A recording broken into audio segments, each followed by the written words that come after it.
సెకండ్లో మీ ముందుకు. చూస్తూనే ఉండండి నిరంతరం వార్త ప్రసారాలు.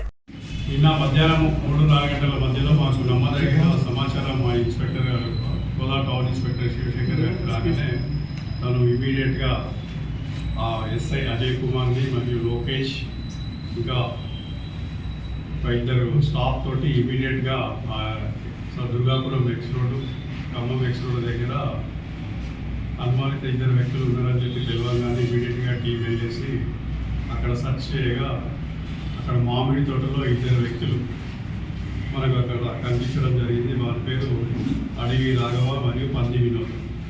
వీళ్ళిద్దరి పైన ఇంతకుముందు కూడా కేసులు ఉన్నాయి కాబట్టి ఈ యొక్క ఎవరైతే అడవి రాఘవ ఉన్నారో అతని మీద ఇంతకుముందు మనకి ఆంధ్రప్రదేశ్ రాష్ట్రంలో మర్డర్ కేసు, మన దగ్గర కూడా గాంజా కేసులు ఉన్నాయి. అదేవిధంగా పంది వినోద్ పైన కూడా మన దగ్గర పోక్సో కేసు, ఇంతకుముందు గాంజా కేసులు కూడా వీళ్ళ మీద ఉన్నాయి. కాబట్టి ఇమీడియట్గా మన యొక్క క్రైమ్ టీమ్ అనేది వాళ్ళని ఆపరేషన్ చేయడం జరిగింది.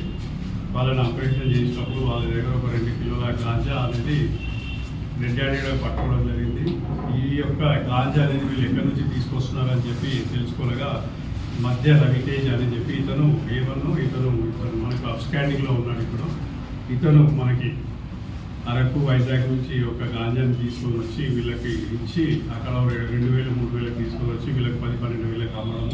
వీళ్ళు వాటిని మళ్ళా 10 గ్రాములు, 20 గ్రాములు, 50 గ్రాములు ప్యాకెట్లు చేసి ఈ కాలేజీ స్టూడెంట్లకు, ఇక్కడ లోకల్లో ఉండే యూత్కి ఇచ్చి కోదాడ పట్టణంలో కొద్దిగా అలజడులు సృష్టించాలనే ఉద్దేశంతో, కోదాడ పట్టణంలో శాంతి భద్రతల విఘాతం కలిగించాలనే ఉద్దేశంతో వీళ్ళు ఈ యొక్క చిన్న ప్యాకెట్లు తీసుకొని వచ్చి 500-1000 రూపాయలకు మళ్ళీ యువతకి అనేది ఇచ్చడం జరుగుతుంది. దీన్ని ప్రాపర్గా ఇన్వెస్టిగేషన్ చేసి ఇంటరాగేషన్ చేసుకుంటే వీళ్ళ మీద ఇంకా ప్రీవియస్ కేసులు కూడా ఉన్నట్టు చేసింది. వాటిని కూడా మేము చేసినాము. మాకు సమయం తక్కువగా ఉన్నది కాబట్టి వీళ్ళని ఇమీడియట్గా ఈరోజు కోర్టులో ప్రొడ్యూస్ చేయడం జరుగుతుంది. మళ్ళీ పోలీస్ కస్టడీ తీసుకొని ఈ అలర్జీని సృష్టించడానికి వీటిపైన ఇంకెవరెవరు ఉన్నారు, దీంట్లో ఇంకా ఈ గాంజా సప్లై చేసిన వాళ్ళు కానీ మెయిన్ ఎవరు ఉన్నారనే దాని గురించి కూడా లోతుగా విచారించి ఎవ్వరు కూడా ఈ యొక్క గాంజాకి సంబంధించింది కానీ కోదాడ పట్టణంలో శాంతి భద్రత విఘాతం కలిగించడం కానీ ఈ కాలేజ్ స్టూడెంట్స్కి కానీ ఇట్లా ఇవన్నీ చేసినట్టు కంపల్సరీ కఠినమైన చర్యలు అనేది ఉంటుంది. ఈ యొక్క సీఎం గారి ఉద్దేశము, డీజీ గారి ఉద్దేశం ప్రకారం మనం ఒకటి సపరేట్గా టీజీ న్యామ్ అనేది నార్కోటిక్స్ గురించి సపరేట్గా ఒక వ్యవస్థని ఏర్పాటు చేయడం జరిగింది. కాబట్టి దీని మీద చాలా కఠినంగా తీసుకోవడం అనేది జరుగుతుంది. వీరికి కూడా కంపల్సరీ చట్ట పరిధిలో పెట్టి వీళ్ళకి శిక్ష పడేలా 100% మేము చేస్తామని చెప్పి మీకు అవేదిస్తున్నాము. కాబట్టి ఇట్లాంటిది ఏమైనా ఉన్నా కూడా మీ ద్వారా కూడా మాకు సమాచారం తెలియజేయాలని చెప్పి కోరుకుంటున్నాము.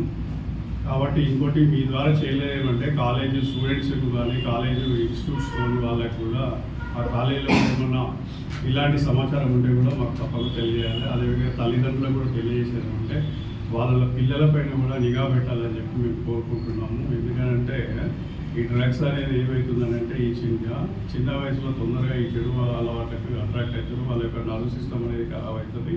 దీనివల్ల ఒకరి చూసి ఇంకొకరికి వెళ్తున్నారు. కాబట్టి తల్లిదండ్రులకు కూడా వారి యొక్క బాధ్యతగా వాళ్ళ పిల్లలు ఏం చేస్తున్నారని చెప్పి వాళ్ళు చూడాలని కోరుకుంటున్నాము.